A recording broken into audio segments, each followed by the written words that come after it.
Hey.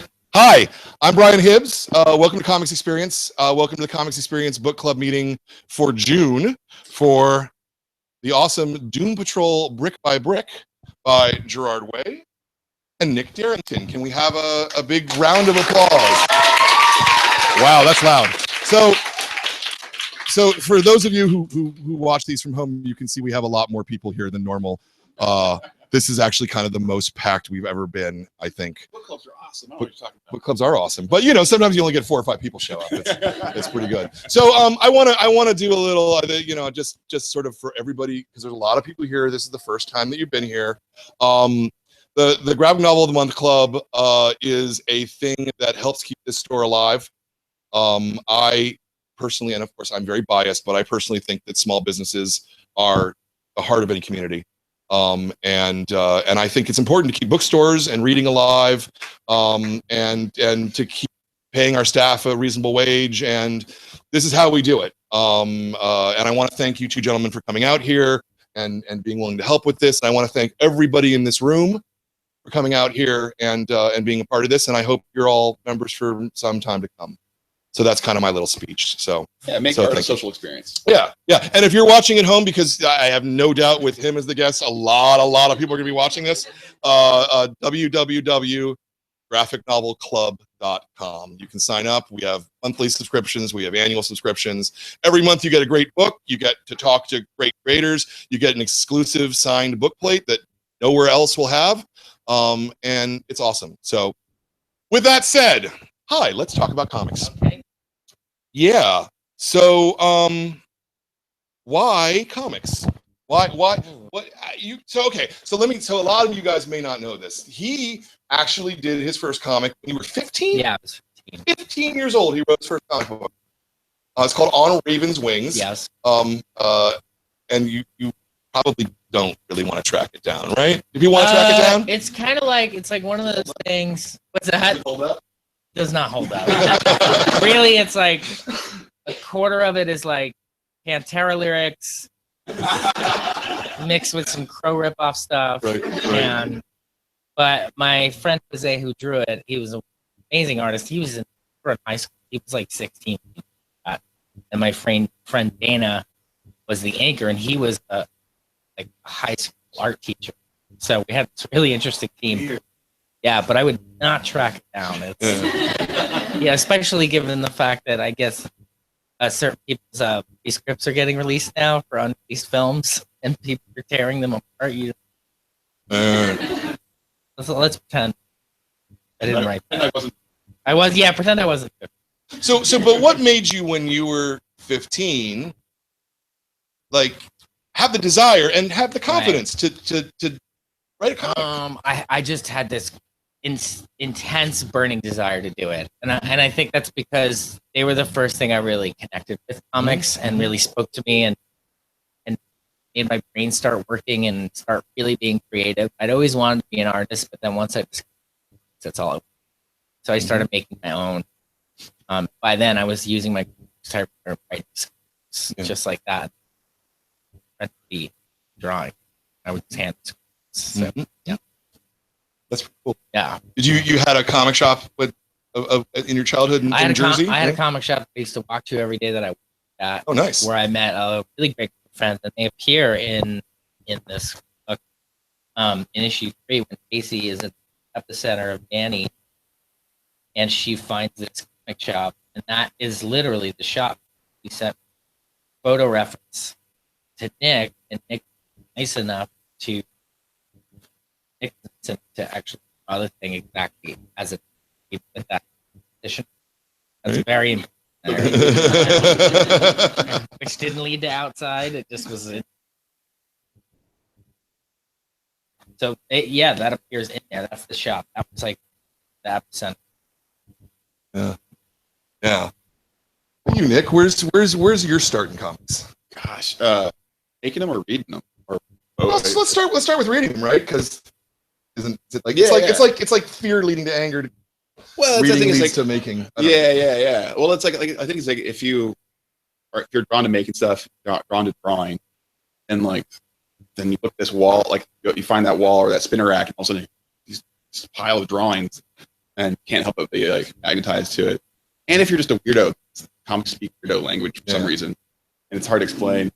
So yeah, and I started falling into making my own comics about the same age, because it was like punk rock culture in like the mid '90s was also very zine based, and so you could actually like make your own zine photocopy comic, send it off to like Maximum Rock and Roll or a couple places, find through the mail and stuff, like stop you, just make stuff, ask permission.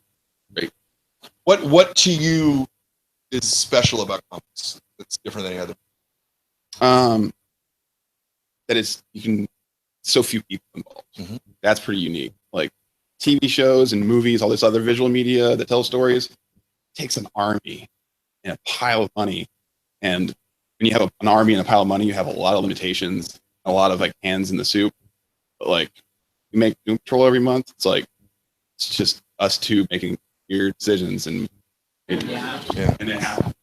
Yeah, it's amazing. Like, and we have Jamie Rich who's editing, and he's a great editor, and he has input and everything. But he just steer the ship. He's there to make sure things are apart.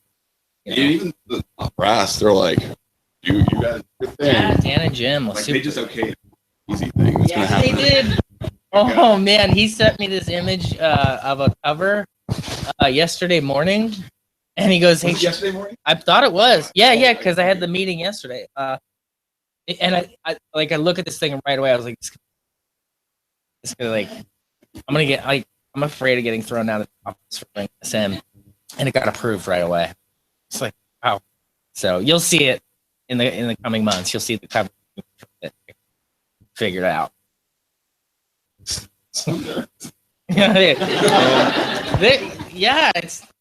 There is something a little bit to be nervous about it. It has the potential. It has the potential to offend, but not in a offensive way. Yeah, they're not supposed to look at this. Yeah, you can't see. You'll see it.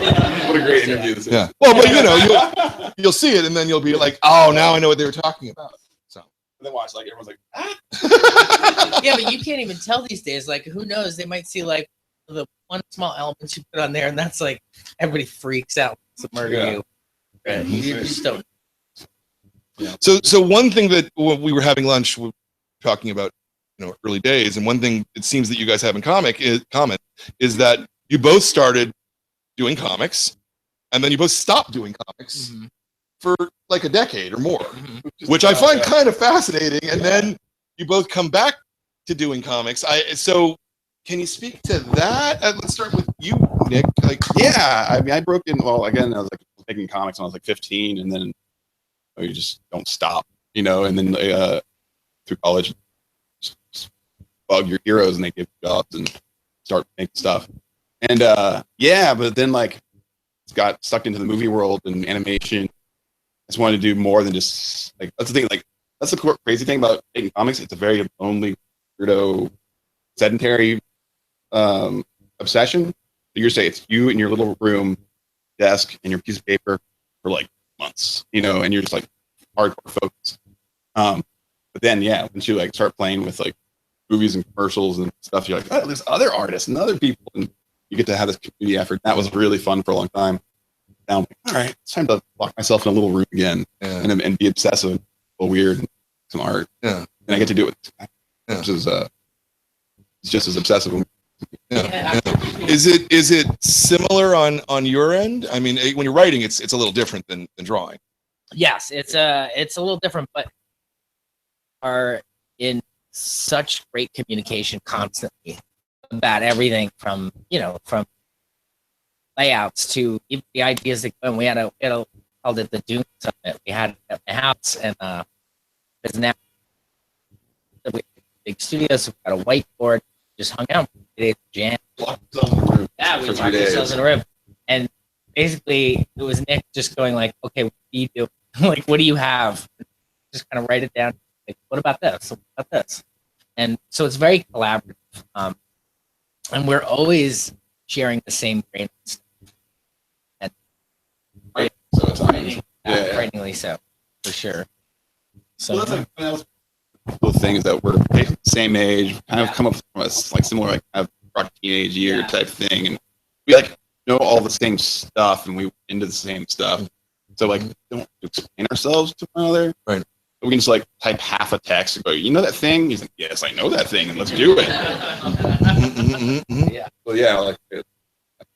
So when you were reading comics as kids or young adults, I suppose, were you in the Vertigo vein already, or were you superhero kids to start? I came in through Chris Claremont and Mark Silvestri's X. Yeah. That was the thing. Yeah. I literally remember going to the corner store, buying that issue of Crucified X, and also a classic X-Men that had come out and just like completely hooked. And so I learned a lot, and I still am inspired by Silvestri's. There's a bit of that on in all the team books that I do, which is a team. So that's where I started, and then through things like Dark Knight Returns and Watchmen, and it opens it up more. I also had a friend, sister, who does to Love Rockets. Right. So then that started to change. You know, Everybody's that cool sibling, Yeah. that older kid that like shows you what the stuff is. yeah, and she was like a photographer, who was a drummer who went to SVA. So I was like, I just want to. So then that led me, when I was about 15, 14, that's when I was getting into stuff to do. Right. That's when Right. And did that just kind of shock you with its difference from superheroes? Yeah. And yet it's very much the same It's formula. weird, yeah, but something did feel really different about that Yeah. stuff. Like when you read a Sandman, it's just like, sure, Yeah. you know? And it made you start taking it more seriously, Yeah. you know? And I think because I've been inspired by super mainstream, not serious stuff, you know, super mainstream, serious take stuff. Like it's just, I think what I try to, I don't think we take ourselves too serious. We take what we do seriously, but not the thing itself. Yeah. It's like it's hard to explain. Not Yeah. like super, Yeah, we're not precious. take Take it the very job seriously. seriously, Yeah. Mhm.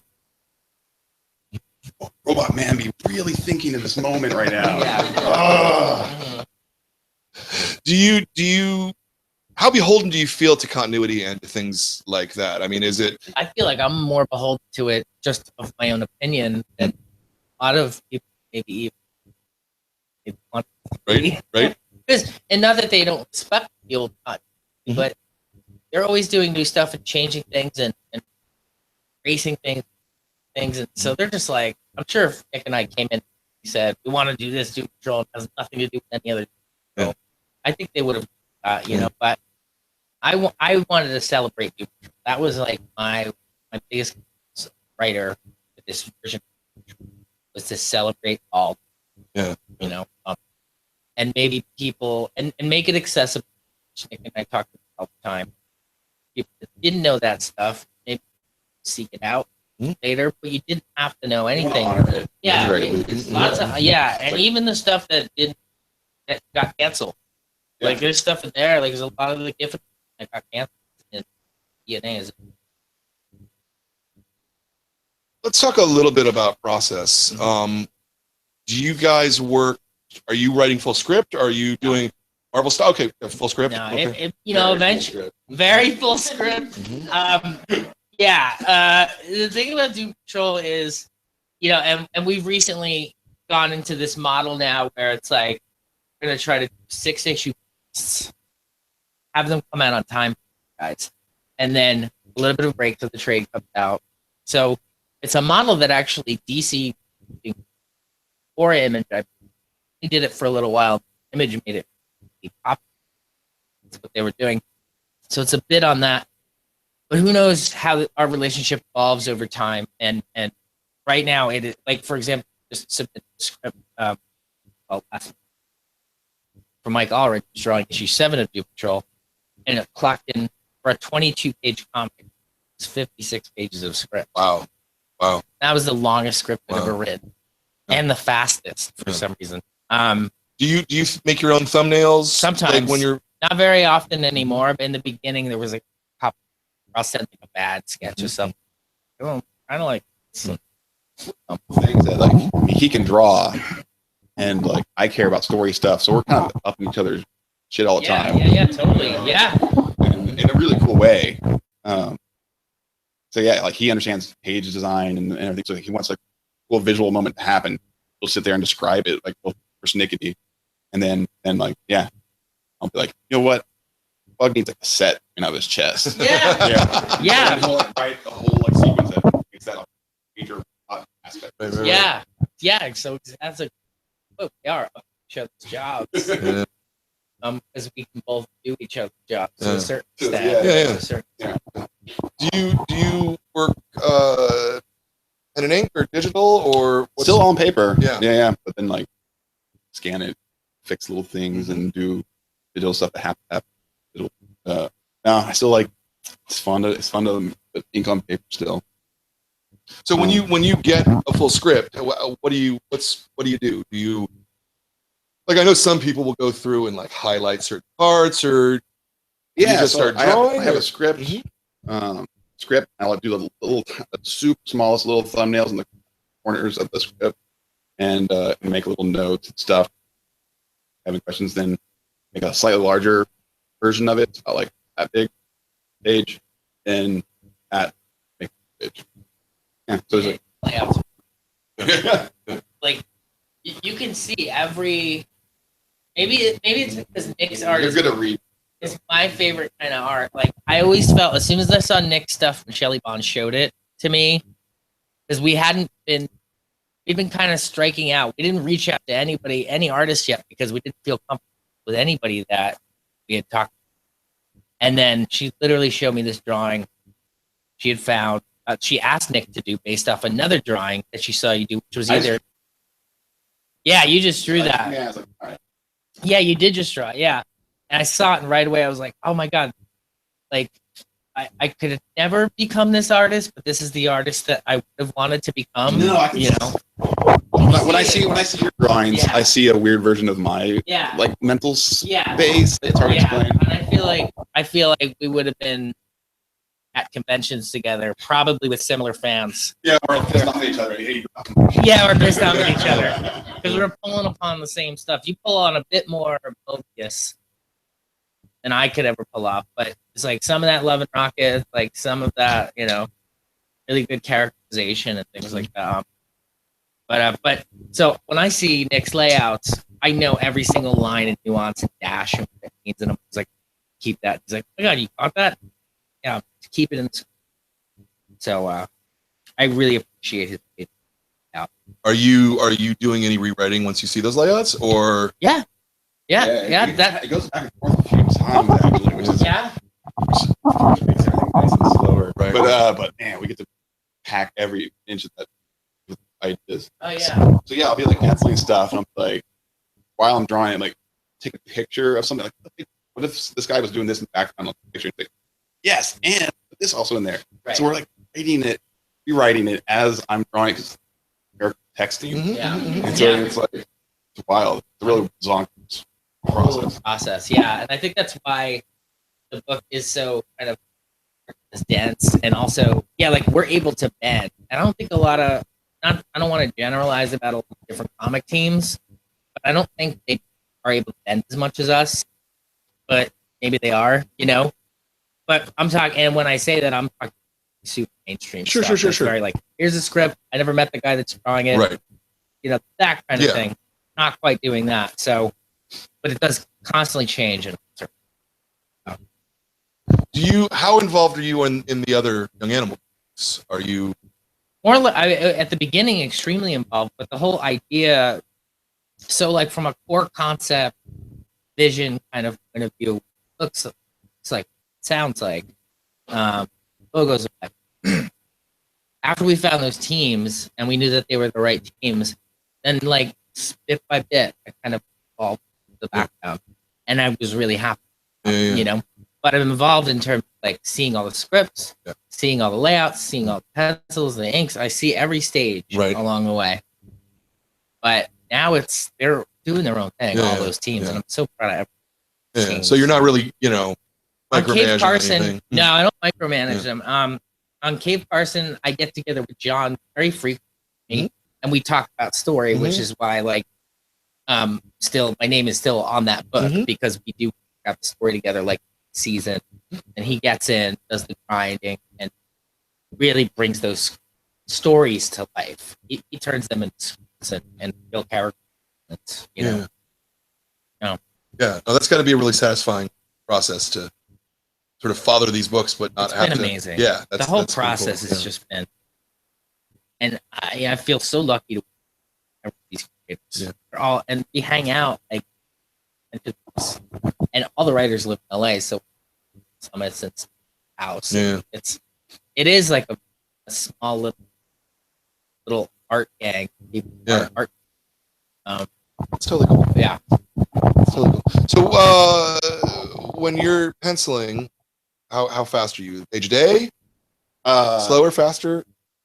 It's such a weird journey. Yeah, I mean that's what we always try and go for, page a day. Depends on how dense he's making some crazy stuff. Right? That's the thing too, is like because he has these hardcore Alan Moore scripts, like more elements that have to be in there, more designing it takes to make a panel work. So it's like this has to have 3 balloons. This guy's got to do that's the background. This guy's got to do it. You also got to see the setting. Like, well, the more stuff in there, it's like, okay, more time you got to redraw it, make it all fit. Yeah. Right. So yeah. So sometimes it's like, all right, we're just gonna fly down this hallway for a page. That's super easy. Or whatever. Yeah. We always talk about like issue 6, because leading up to that, there was so much of that. We had like these really long descriptions, and then you're working out all the stuff, dense settings, and then you're throwing extra stuff in there. And then by the end, we were both really burnt. I feel by 5, and then I was like, the last issue's in the desert. Yeah. It's a desert and it's a concrete building. Featureless. And it was That was awesome. I think you drew that in 2 weeks, you said?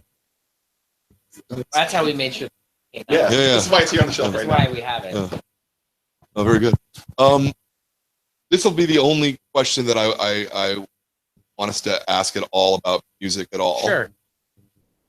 And it's this: is there a difference when you approach the blank page between writing music and writing comics? I mean, I think that they both exist in space, but they exist in totally different ways. And I'm wondering, is there a difference, or is it both natural languages? Well, there are differences, but I guess the best way to describe it is like all of your art is you start to kind of look at it as a circle, and they all connect.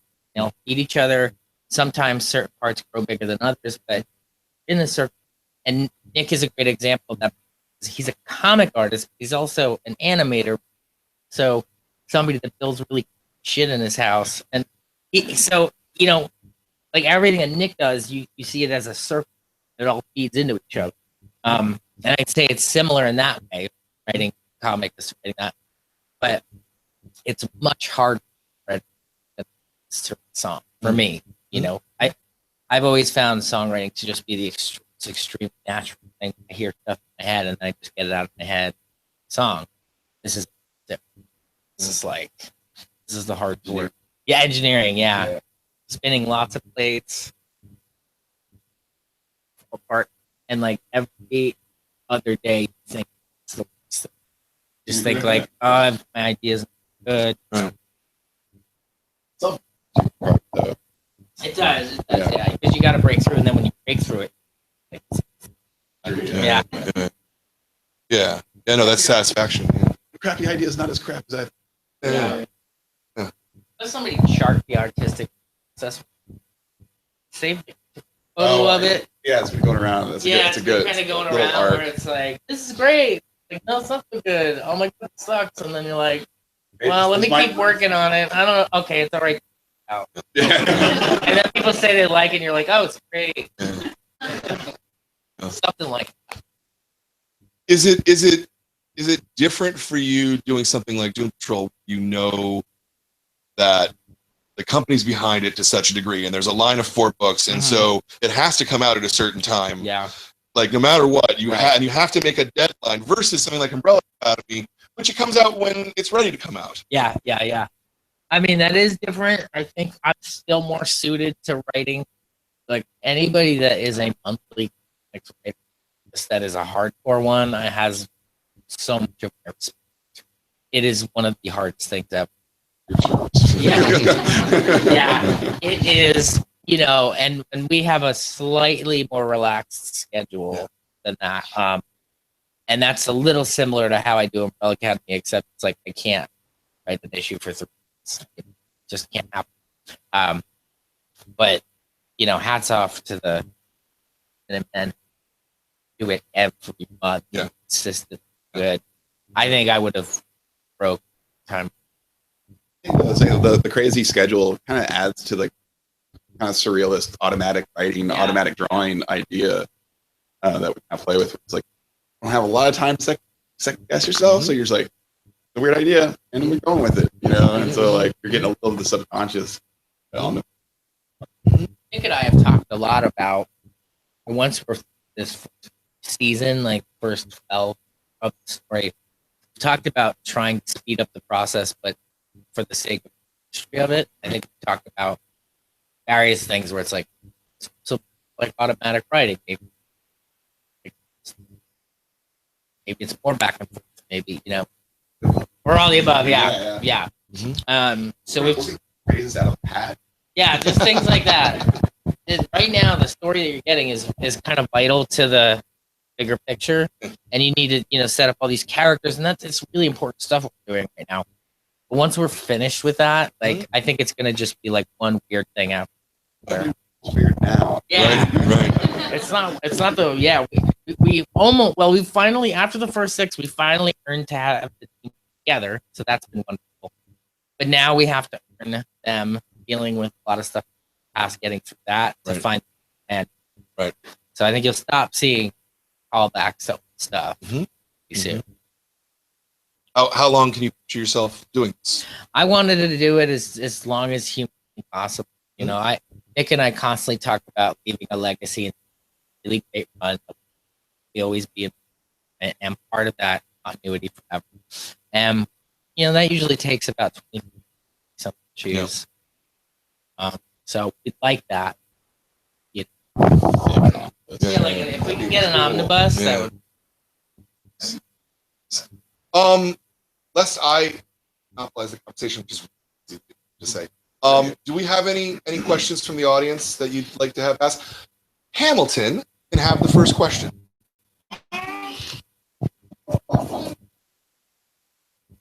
Whoa.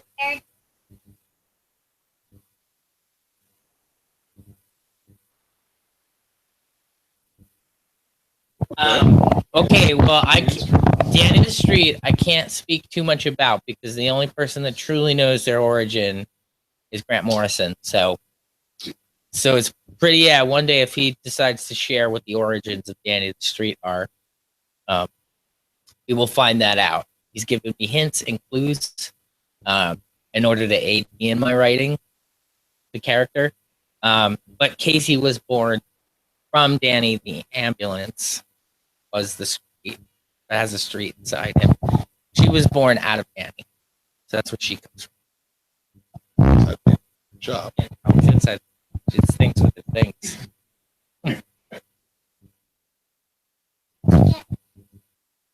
Danny made a comic, and then when he made it real, the powers. Yeah. And where did Casey come from for you? Like not in the story, but like There was a whole other version. There was several years ago. Yeah, I was in South America and I did this kind of really fast breakneck writing, and I wrote 8 pages of it, and it was great at the time, and I was really happy with it. Super sent. By the time it had been almost 10 years later, I was completely and I didn't want Simpsons. It had spread so deep. It's like, oh, the opposite. I at that point. There's a guy named Brian Ferry who was kind of like drug addict, ambulance driver, and his part is different. Is kind of a drug addict, and was and then I revisited that script, and it's the funny thing is there's lines from that original script that end up in that beginning, but everything else changed. But it was always going to be ambulance truck. Pro anti-cynicism. Oh my god, We're both like, I'm sick of cynicism. Yeah. Let's make it like positive, happy, like go get them, take the girl. Yeah. On a comic, it's like on board. Conversation. Good. So, but yeah. My question is, like, how do you like that dark handsome? It's like so many things.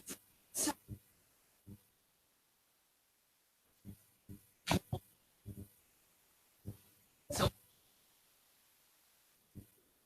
I think by standing in contrast to it, just like anything, I think that art should do, like, or art generally, you stand in contrast to the stuff out there. Almost like kind of fight against that stuff, you know. And that's really where it came from. It's like cynicism. I'm not gonna do that. Like, we'll prove it. Like, dark vigilante. yeah. But the thing is, there's a time for everything, you know. Like, sometimes you need to wallow in the dark. but there was nothing. If you think about the Crow, there was nothing insincere in the Crow. There was nothing cynical. The Crow was like he was. Can't read all. It can't rain all the time, man. Sorry, I didn't mean to cut you off. I just had to talk about the Crow some more.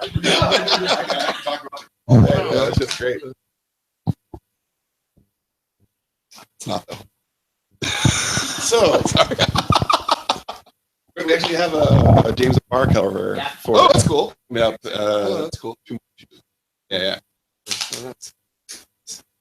Anything else from the room? In the back. We'll do you next. Yeah, no, it's good. Yeah. Not going anywhere. Yeah. All right. Fight.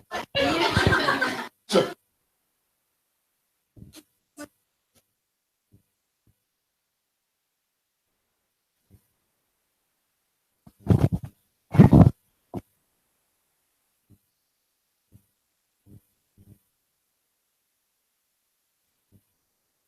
Bug. yeah. I have an issue I'm dying to get into. He's got there's a lot of stuff that Nick wants to do with Fug. And I think we'll see that, maybe not in this arc, unless it can make it in, we can squeeze it somehow, but we'll see I it. saw that whiteboard. Yeah. There's no room. This guy, hey, I'm the minimalist. He's like, bit more in. Yeah. Squeeze the more ideas. Mhm. Yeah. But we'll find out more about Fug, and he's another thing like Casey where we have a lot of characters. So how many? Like 12. I have a post-it and I have to start writing side and small because the characters fill up. How many individual members were in Grant Morrison's run? 6, 7. Like 3 core. Some of them were kind of just always at headquarters, Right. though. Right. I noticed. Yeah. You know? And somebody didn't know what to do with it all. He had no idea what to do with Joshua. Yeah. But yeah, anyway, we'll find out. Yeah, so Fug comes from the same place as Casey. He was made up at activity. And I'll surprise her. Do you feel an obligation to add to the mythos in that way? I mean, one of the things that really struck me about Control was how many new characters are in. Yeah, I mean, there's characters that appear on this cover that we get a scene or two, you know? But we were always looking at this as kind of the end result, you know, like we wanted to end up here. I knew I wanted just really bad. I knew we wanted these characters. So it was just a matter of getting them in the book, even if it's bit by bit.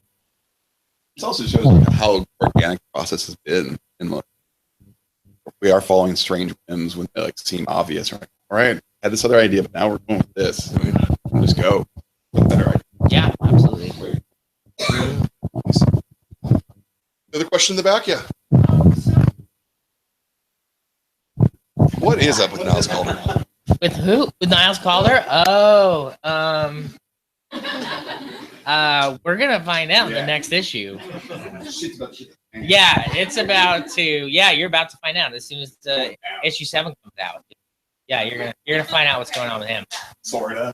Sort In a Doom Patrol kind of way. Yeah. Yeah, everything's going to be explained. Yes.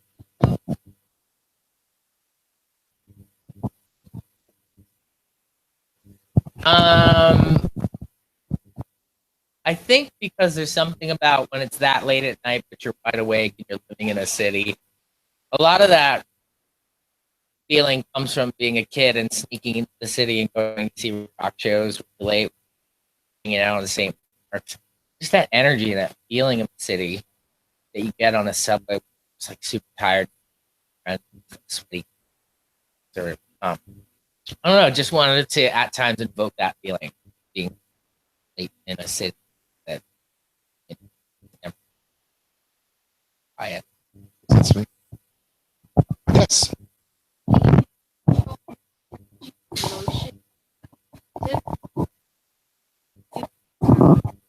Oh yeah. All right. So that is another thing that's coming right after the Niles Calder issue. It's the lotion issue. So Yeah, he's on the cover. Oh man, yeah.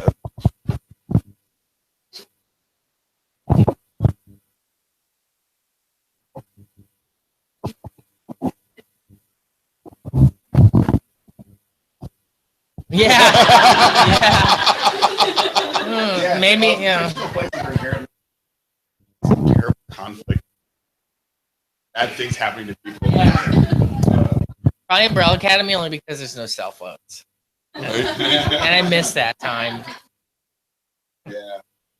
We don't really bring patrol. No, That was a conscious choice. Yeah. I'm not ready to put cell phones in to Cell phones ruin Trump. they do.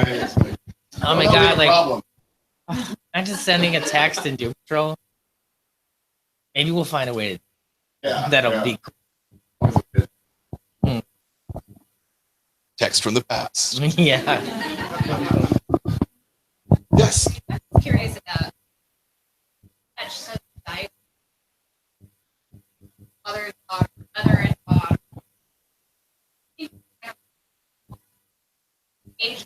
dynamic.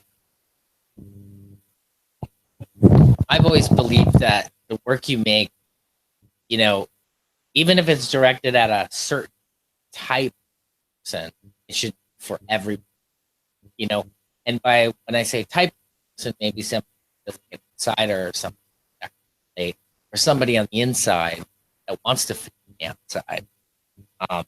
But I think it should, I think it should appeal to everybody you can get it out to.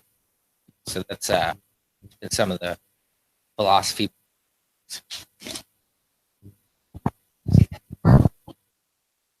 Thank you. I think that's Mm-hmm.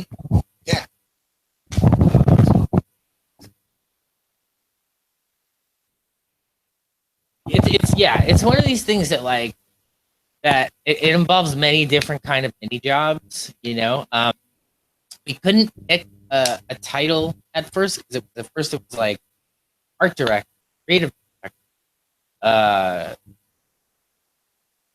Especially in the beginning, I was going through scripts just like an editor, but not picking out like grammar stuff. But I was going like, I think this line could be better. And I think that, and over time, teams, like I said, they went off on their own, and that's me doing that now. Other concepts, like other panic Or was a concepts, phrase. like the fact that Shade was an alien in a comatose Billy's body. Those little core things are the things that I work on, and then collaborate a little bit with the creators, and then they ran off and did it.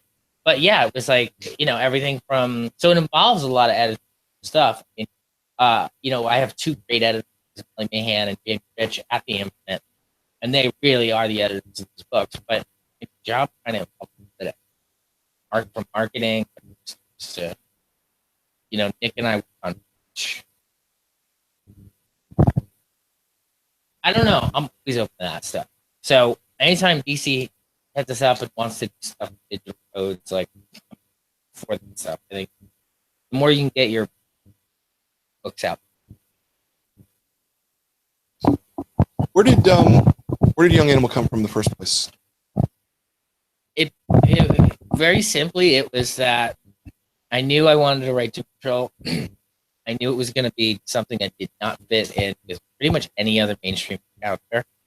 And I knew it couldn't really it's on its own. I think if that book was just out on its own, without any kind of little click to hang out with, it might not have made even as much sense as it makes now. I think when you're doing something like that, it's better to have like even miniature kind of and that like mentality and it collective artists and writers, and they push this kind of feeling together. And I felt like Doom was going to do that. At the very least, I felt Doom sustained, helping lift a few other books up until they were on their feet. Yeah. Did you approach Shelley with the idea, or DC in general? Well, or? I was on a trip in South America with for Umbrella Academy with Gabrielle and Fabio, and then ended up hanging out a lot with Dan DiDio at DC and Jim Lee. I was with for a really long time, the band days, and we just started talking about it. You know, Jim and Dan were like, "Really want you to do something here." So then a week later, after the trip was over, I went in and it's kind of like that. And then they said, "Shelley," and it just started, you know. Yeah.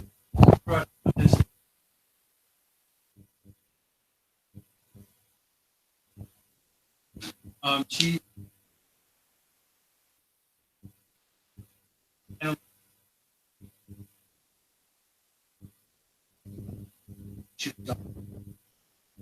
Like just in terms of like what art to be looking at and experiencing.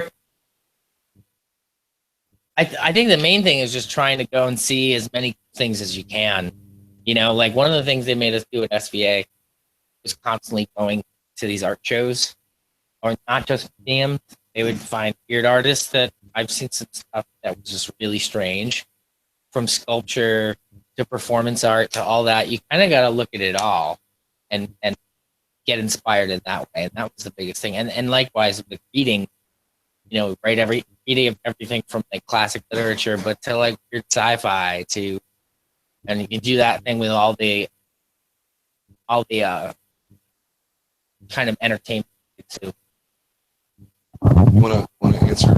Yeah, no, question? that's the thing is I think becoming a good artist like it's like a lot of it's like there's a good Scott McCloud. It's like it's not how you draw stuff, it's what you draw. It's like the more full person you are, the better art you're gonna make. So just make yourself smarter, more experienced, you'll make better art. That's like the biggest seed to do. Like read. Yeah, just learn about being a human, and art will make itself type of thing. And make good art. What would you say to someone who might be afraid of the blank page? You know, or they're unsure of where they are, or if they can do it? Yeah, no, that's the hardest thing too. Is like, yeah, I mean, I'm a real shy guy, fake public person, but making art and handing that out to a faceless mass is an act of courage in a weird way. So it's like, because you're asking to be judged. It's like, how terrifying is that? You know, like, here's my most inner thoughts, everybody. You know, 'cause that's what good art is. You're like, good art clicks with somebody. You're like, when someone who had a weird thought at 3 a.m, they see it on a page somewhere. You're like, I had that thought too. That's when like great art is happening. Like I'm not all of a sudden you're not alone. You know, when someone else same feeling, that's when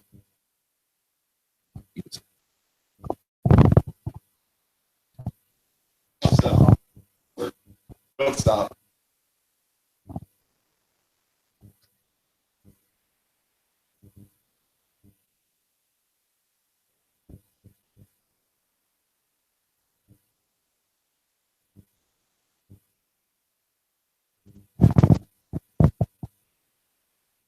C's. Original character. Oh, yeah. Sorry. Took me a minute, but I figured that one out. Actually, I heard that. I haven't either. But It's kind of a little alchemy, I think, sometimes, where it's like, just have like personal obsessions, and then it's like, well, yeah, you kind of have to, you can think your way through it. Sometimes it is a little bit of magic. I don't know. Yeah, it's very hard to explain. Yeah, like it's different every time, but sometimes I'll see an image in my head, or I'll see a character, and then I'll kind of be like asking questions about that, and be like, well, I want to find out more about this character. Why can't I let this idea go? Yeah, That's why even can't I let worse, this go? where Yeah. Yeah, I'll have like 1,000. All of a sudden, like, I keep thinking about this one stupid idea. Maybe it's not so stupid. You know, like a week later, like, still thinking about that stupid. Okay, I guess it's real now. It won't go away. Yeah, that guy. Yeah, it's a non-explanation. kind of like scratching an itch. Yeah, I guess so. Or like, or tattooing a circle around the itch. I'm like, this itch is here to stay. Let's show it to the whole world. I like that image. Yeah. Yeah, like, and some of these characters could have been in your head for years. Like, I'm sure there's like 2 versions behind Casey Brink, like from 2 days that Casey Brink, and became people or got different powers, or something. They didn't have superpowers, Right. and and eventually that character comes out of you. So sometimes it's like, Did I answer it for you? Okay. So,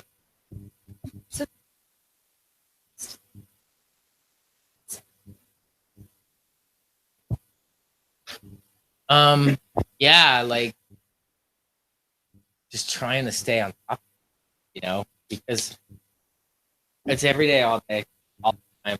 It's it's hard, and I know it's what they cannot think about. And aside, you have your time, family, loved ones. Obviously, you have that, but then all of thinking about making notes on your phone, napkin. Absolutely, yeah. I think it's necessary trying to make the subject art, and I think it's essential to. So yeah, like my wife's like, oh, Gerard.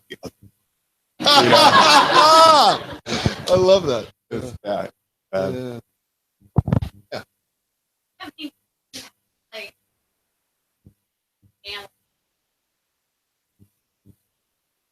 Sure. Yeah, absolutely. I know there's things from Lindsay that little end up in Jane, things like that. But yeah, stuff from they all end up there. Yeah, especially like when you're drawing comics, you have to do it so quickly. You have to kind of go to like the archetypes and stereotypes mind of stuff. So like street, or Casey's thing is like, oh, I need a city street. All right, Sesame Street. So like all the, so yeah, that's my like iconic version of a New York style street, Sesame Street. So that's, yeah, if you look at the front door, it's like that's the Sesame Street door. have you ever met someone like a stranger or something? Hey there, or something. Oh, Yeah. so I don't know. Yeah, usually like, or it's stuff that you've been drawn, or worse, it's like these are the 5 backs of heads they draw every. Oh, in a crowd scene or something, you're like, okay, here's the ponytail girl, and here's the guy with shaggy hair. We'll see.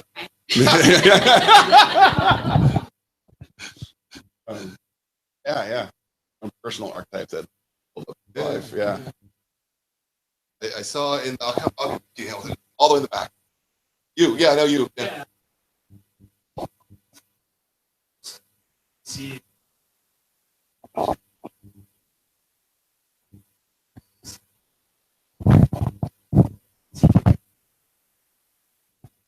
I gotta say the transition was really easy because there was so much trust and faith there at DC. It in a way, it does feel like I'm working on a creator-owned book. I think that's why I know Mike Oeming feels that way, and John Rivera feel that way, and Nick already feel that way about Kay Parson.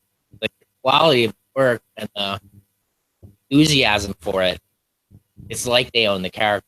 That was really one of the things that I wanted to happen to the young animal. And it's because DC has been so supportive and let us try things. Eager for it too. Yeah, word, They wanted something, like they're doing this hardcore continuity, super soap opera stuff. They're like, need some weird chances again. Yeah. And they're very into that. Like, Dan Dio, he understands like that, to him, DC moves forward by following and take. That's what you get a Sandman. Yeah. That's how you end up with that stuff. And that you apply to music, anything else. Like, people sometimes they don't understand why their formula isn't working. And but then this thing comes along, it's like nothing about this on paper should, but then it does, and it's huge successful. Have you hit an editorial wall like you called it? They said no, you can't do it. No, it was always more like it was more about it's only ever been about character clearance. Like legal stuff. Yeah, it's legal stuff. We're It's trying to find where those walls are on purpose. yeah. We are trying to. So every once in a while we'll hit a legal. Right. So can't show that, can't say that, but it's not anything. Usually it's us referencing something. So like there's no like Superman being Superman, Dave Carson. There's no. Yeah, but you can't do that with Superman. It's The cover on which cover? the Rickles thing. Oh, the Don Rickles thing. Yeah, you should. So like back in the 70s, Jack Kirby, who's drawn Jimmy Olsen, he had this awesome crazy thing where Don Rickles, this weird old man comedian, is in the issue as a character for like 2 issues. And like and on the first And his evil twin too. it's all blur. Goody Rickles. Okay. He was a superhero, right? Yeah. Okay, yeah. And on the like cover is like it's like weird thing where like 2 heroes are holding this like circle. It's got this like crunchy black and white halftone photo of Don Rickles. For one of the covers, I wanted to just take that old 70s photo and put up a whole cover and to say Doom Patrol across it. It would just be this like photo of Don Rickles from an old 70s DC comic. Yeah. And they're like, oh, this is really funny and weird. And it was right when he died too. I've been wanting to do this for like months. So it was like this really weird thing. And they're like, we don't have this. Yeah. Like, oh, it'd be so funny and weird. Which it looks awesome. A lot of it, like with something like Superman, a lot like John wrote Superman, that issue with Kay Parson. He just kind of did it, and then you get the feedback say like, and we didn't really have any issues aside from the fact that there's a double page spread that had Superman on the page somewhere, and Kay Parson was floating through the digestion system something, and he's nude in one part, and they were like, just dope. Right. He's on the page with Superman. Right, Did we yeah. not Yeah. do that? Yeah. But that's all I remember there Right. being a question about. Yeah. Yeah.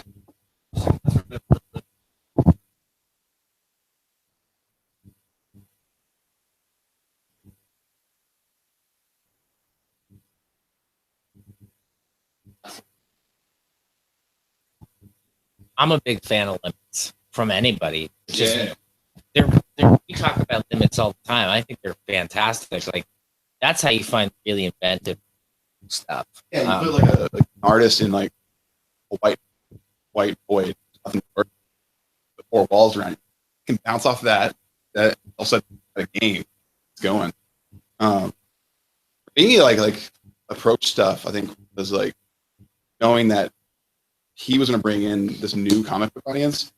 I wanted to draw clarity to the reading style, make it very approachable. So if this is your first comic, I feel sorry for you, but you were going to able to like be comfortable reading it. It was going to be like a nice left to right flow, and nice clear, crisp clean line art stuff and nothing too crazy. Which is just cool because it kind of subverts the craziness that is inherently with it.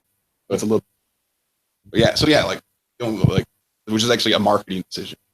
It affects the art, general approach.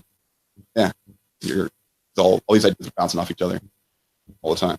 I can't quite think of something in there that we limited ourselves on. I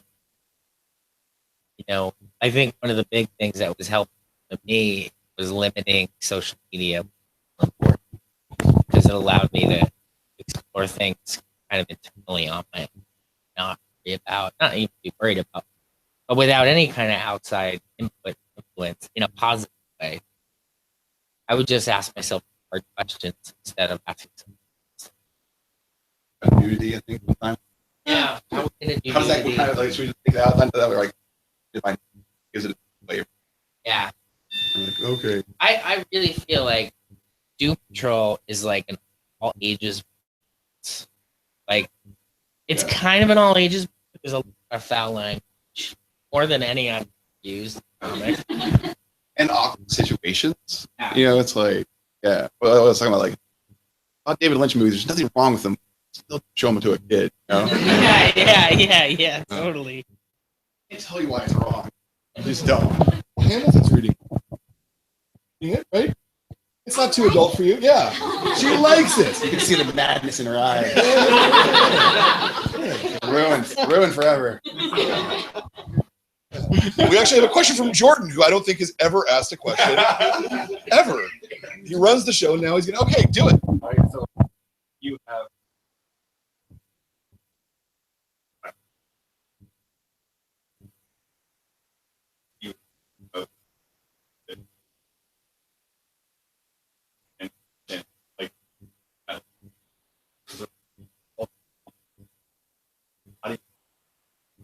like Yeah, there's like a little bit good copy back up there. I'm usually about clarity, about more weird shit, more references, more. Yeah. It's about finding that kind of balance, and I think the further we go along, we're also just kind of starting. Okay? This is the first graphic novel, then we're gonna get another one, and I think by then, is the second series, Arc 2 is the first. And then it kind of draws you in. But I know I had always said along the way that by the time we're at issue, I don't think fourth arc, maybe the book is just so at least Challenging. yeah, we're challenging you. Yeah, we're challenging you to keep reading.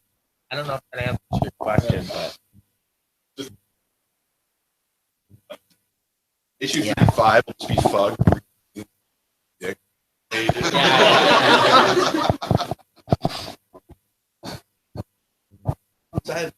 So the lion in the issue one yeah. comes out in later. Is that thing that's already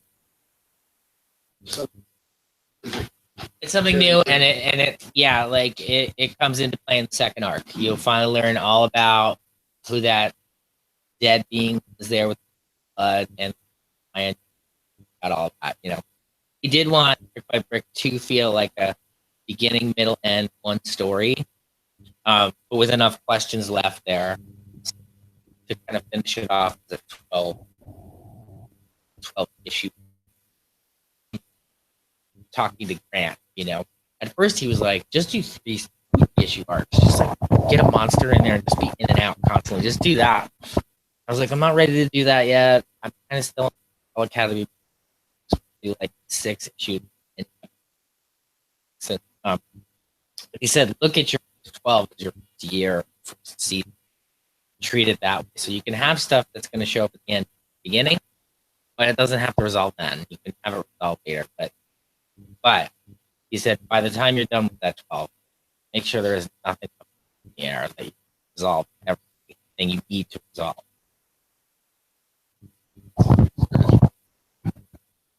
At what point did you start to talk about control? Were you already well into the process, or? Oh, for years I've been talking to him about it, and he was always super supportive of it. I mean, this is back when, like, before it, we'd always, he could see like how much I want to do it, so constantly bring it up to him. And so when I said I was finally doing it, he was super psyched, and he's very supportive. I don't think he's read the full arc yet, but he got to issue 3 and wrote a really sweet email. Oh, nice. Yeah, letting me know how much he loved it. And, Nice. you know, was really happy. And I was dealing with a lot of characters he created that were very personal to Sure. him.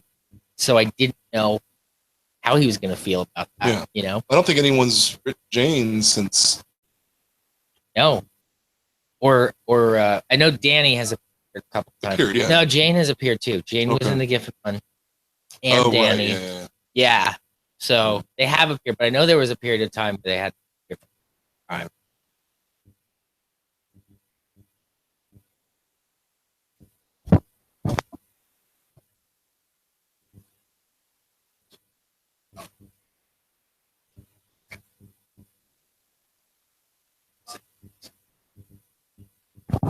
I mean, because we will be saying goodbye.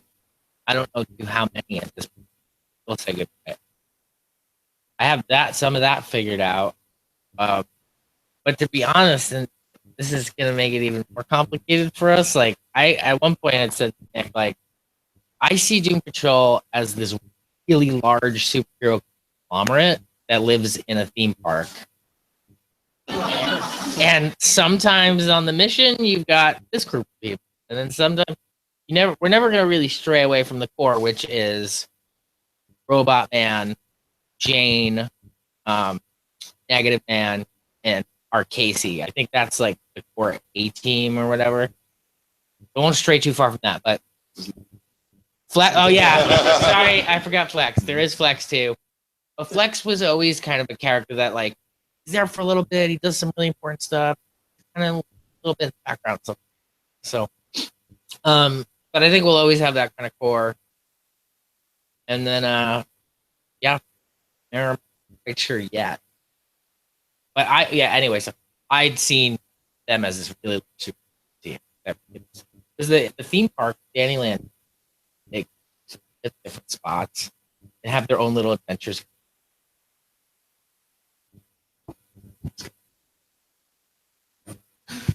So many ideas.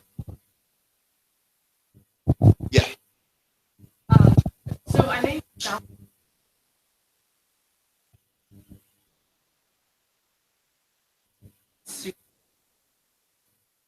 name scene. Danny Comics equals because I didn't think of that. Because he's like, wait, Danny could be comic, right? I was like, yeah, Danny could be anything. It's like, yeah, like in the old Grant Morrison stuff, Danny the Street was like sentient street that would talk to all the characters using like pictures and words, stuff all around, like anything with pictures and signage. That's comics. So what if you were reading this comic itself became Annie or something? I said, like, what if this is an idea? Here, Gerard. Like, okay, and then he like turned it into something. He turned it into something real. My like brain fart. So that's yeah. Yeah, that was so. But yeah, by the time we got to the middle of issue 3, that was when I feel like the collaboration really solidified, and it had been going great before that. Seeing things in each other's head, age and in the scripts, but that was the one that was like Nick had this extremely solid idea, and then literally put it in practice. And you also said it was the moment that was scariest to you because you felt that you were like, this guy winging it. Oh yeah, because it was like right in the middle of issue 2 or something. I was like, get this idea. All right, that's next issue. I'm like, what? I thought you had plans, man. Yeah. Sometimes an idea is so good at your plans. You know? Yeah, Casey had a whole different origin. I can't. Now I just know. I know her origin now.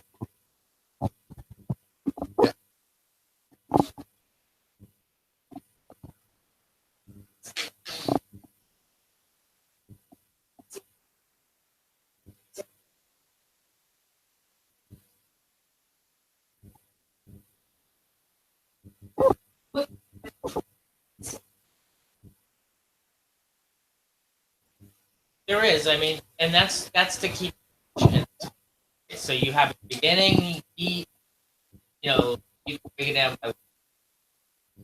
This important thing happens, and then some stuff happens. We don't know what. And then this important thing happens, and so it's like these little temples. Like this important thing ends. Now what happens? You know, and that's really the stuff that I don't even like figuring out too much ahead of. I like it to happen age. Just find it. So Yeah, you make weird decisions, and then as you're working on it, this is, and you'll start connecting with stuff on accident. Yeah, you're dealing with a lot of like chaos concepts there. chaos, yeah. And finding patterns in the static, at times too. Weird. Have you had a situation where you thought, okay, well, the story's going to be like this, and then write the scene, and Casey's like, no, I'm not doing that. Yeah, I just wrote a scene that Casey got really mad for the first time. It's a script that Nick just got, and like it came out of nowhere. I was writing it, she'd be pissed. So get to see her angry for the first time, and I think it's really important. Yeah, she's just kind of like, she's been amazing to write because it's like literally watching somebody who is an adult, but was kind of almost born yesterday, but is still kind of mature, but is doing things for the first time. Like she's not using foul language, and all of a sudden she's using foul language. And then by the time we get into the next arc, it's like, now she's getting mad. Now she's romantically involved with someone. Like, so stuff kind of starts happening. So she's finding out who she really is, and it's a very rewarding character.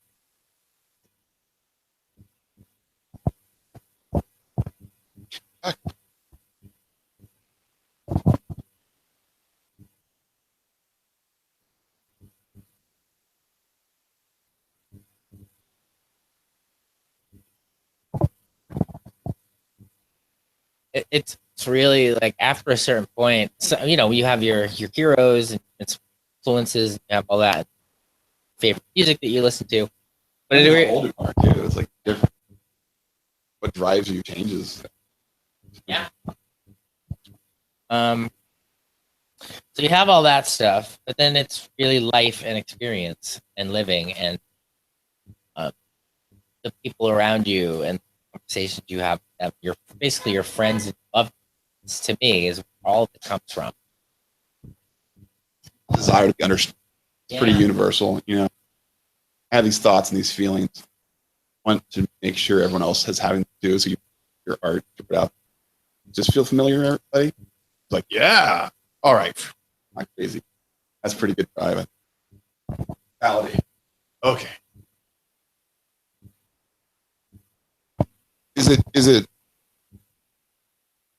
because you've been creating art since you were a kid? Mhm. Has it changed for you over the 20 to 30 years? The process? Well, there's all kinds of things in adult life that get in the way of the process that you should still do. The process shouldn't have changed. It should just be like, let it flow and spill out of you. Don't worry about the other BS. Like, just freely share what's in you. And then it's adult. It's hard. So it's really about reconnecting with what you were doing in your art brain when you were young. And then it gets more refined because your skills change. But Since Oh, shoot.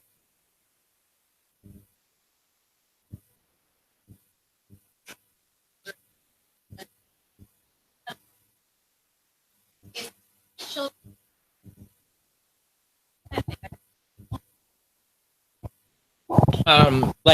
being able to like have your family around you while you. Since that your kids are reading or they're interacting.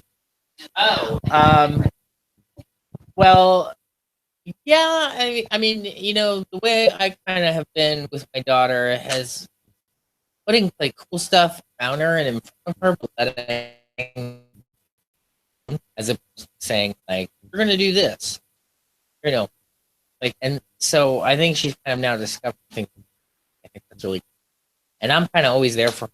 Just be like, anytime you want to talk about this, you have any questions, just let me know. Just kind of, I think the best thing you do is kind of like last year I put a guitar in her room. I didn't tell her she had to play it. I just said, one day you're gonna probably be like kind of pissed off in 15 and you might eat it. So Here's the medicine. yeah.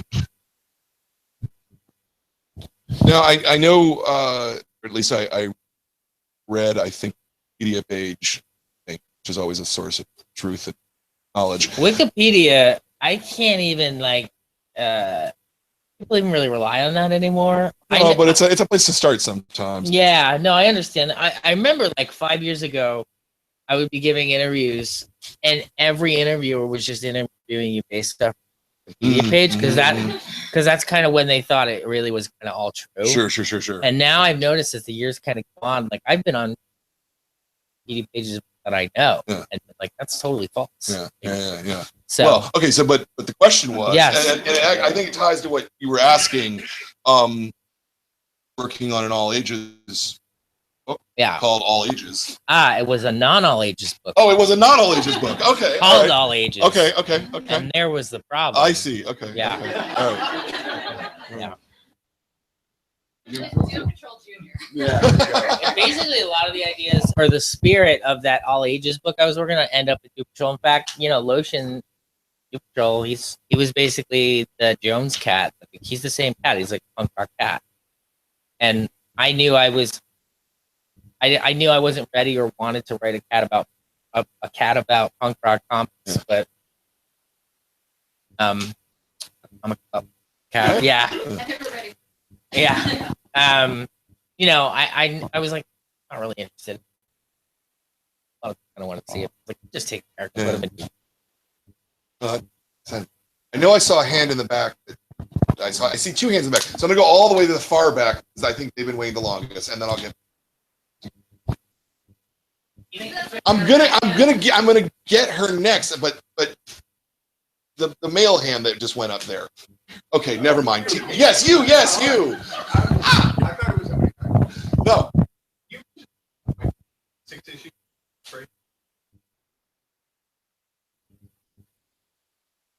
They're on a monthly schedule.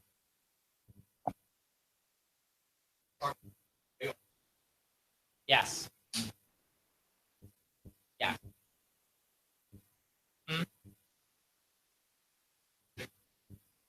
In the case of something like Doom Patrol, like I think the understanding is the core of that can sustain dropping out for a couple months here and there.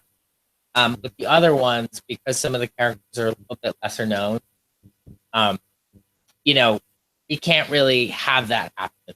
So those books kind of need to stay monthly to kind of keep out there. But that's not to say the work in them is any less great. It's just that some of it just ends up being recognition, where even Shade is so different from Ditko and Milligan Shade that she still needs to play.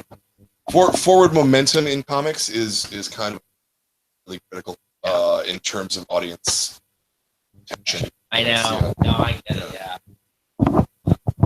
Yeah. I just wanted to ask if you... Hi. There you go. I've always just gone easy and said flight. Superpower.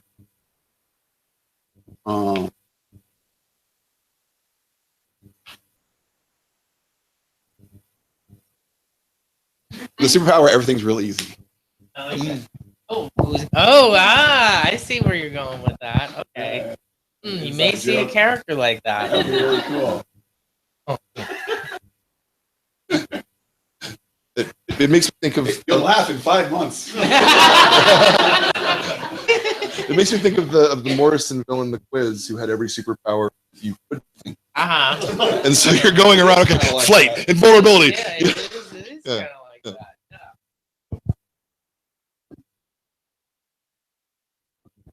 Yeah. I've always just had a real for Daredevil. 'Cause yeah, I think. I mean, I think so. I just yeah. I always liked that he had like the serious disadvantage that was an advantage. I like that he wasn't like super powerful. He was just kind of like, right. I have a hard time watching any superhero TV stuff. Yeah. You know, I think I saw like, yeah, I get it. And that's not to, I know it. Yeah, it's Daredevil. I don't know why I don't get excited about superheroes when they're not. Oh, my favorite like classic would probably be Batman, but like favorite like fake superhero like Michael Allred's Madman. It's like cool. Is like the core center of my heart. I adore it. Yeah, so good. Good. In the back here. Yes, you.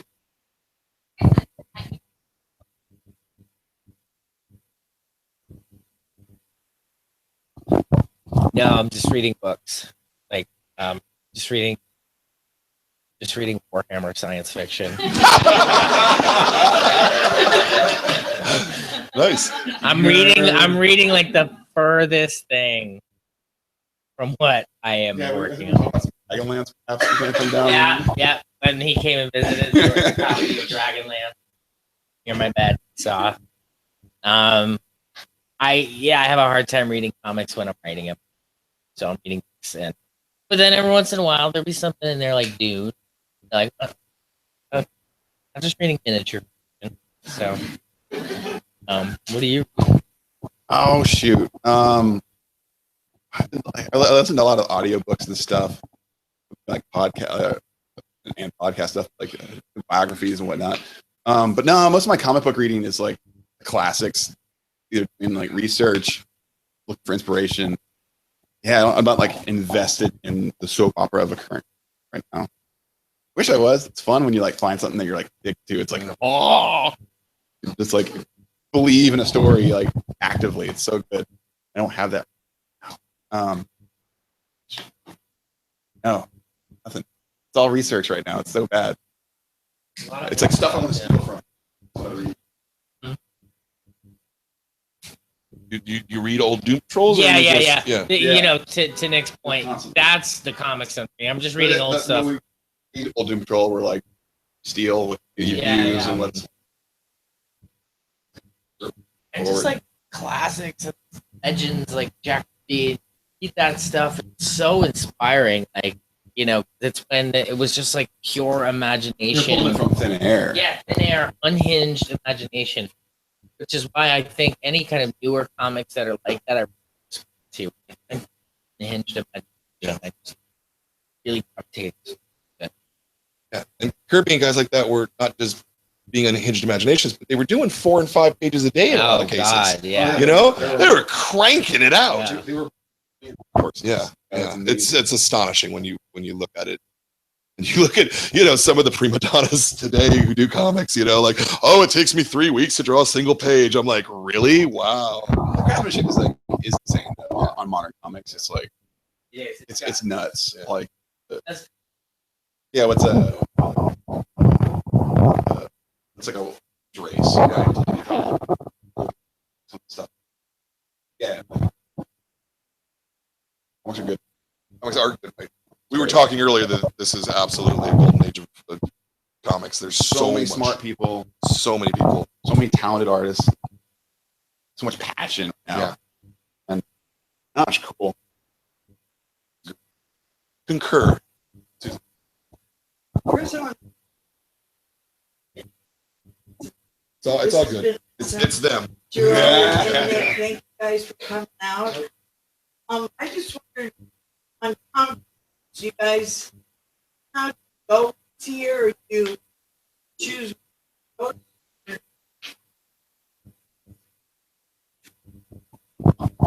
And it's basically kind of like where DC wants us to be. They'll kind of let us know, and then if we can make it work in our workload, then we go and do it. Like this whole little trip right now is great, and it's because DC asked us to do it. It's hard to shift gears and do this stuff. Table. It is. It's busy playing make social. I was totally flabbergasted that you guys agreed to do this. Oh, yeah. Really? We just heard so many great things about the shop that we now get to see being in the shop. Meeting people. It's all pretty true. Yeah. For the most part. Yeah. You guys are all awesome. So I think we should start trying to wrap it up because it's getting a little late. Got any last questions here? Yeah.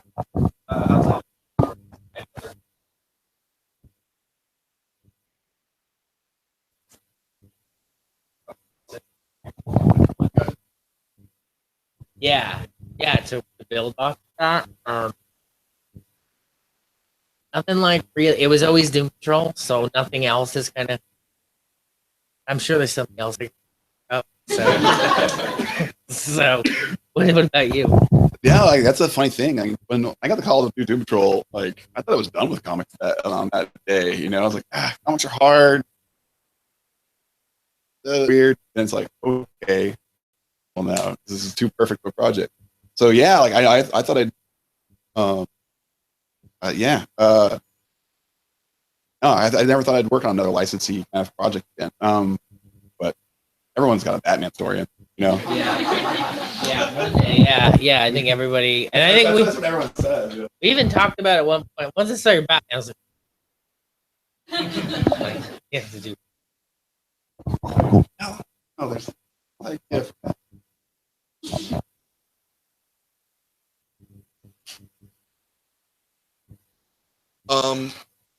Yeah.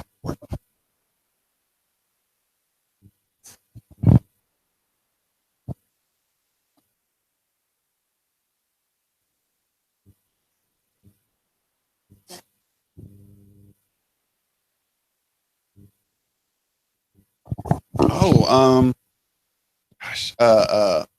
no, like it was more like I knew what I wanted.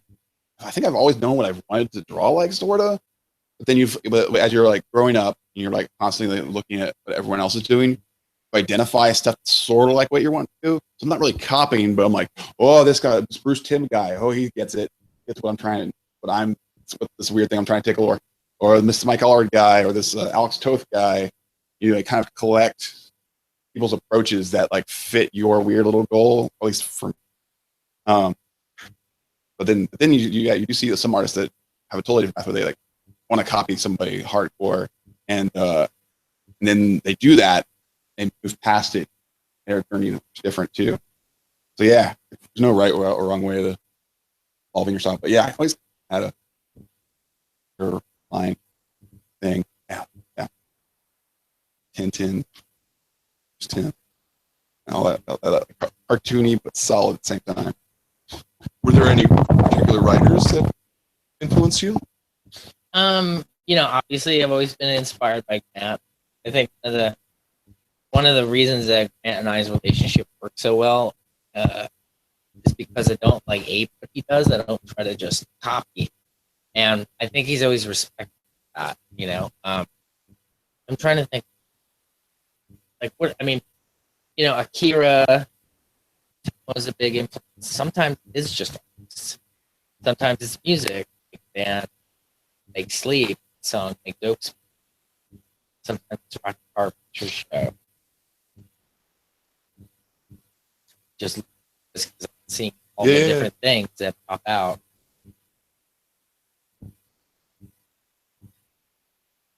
Dune. I read Dune like year, so that helped to do with what inspired me. Nice. Well, I want to thank you guys for taking the time to talk to us. I want to really thank you guys for doing this book and for coming out here. And I think that everybody here loved it to pieces. Yeah. you know, you're talking about doing you're talking about doing 5 or 6 more volumes. I mean, honestly, I'd love to see you guys doing this 10 more years if that's what you want to do. I would you love know? to do it, and if we can find a way, you know, I think the relationship always be there. I think we can figure out how to change it for us to that takes style down. We have a lot of ideas, so get them out. Well, thank you again. Doom Patrol, our next month's book, which was actually last month's book, but it all works out. The next meeting is for Boundless, Jillian Tamaki. That's happening on a Monday. And Hamilton's got some art there too. I like your art there, Hamilton. It's really cool.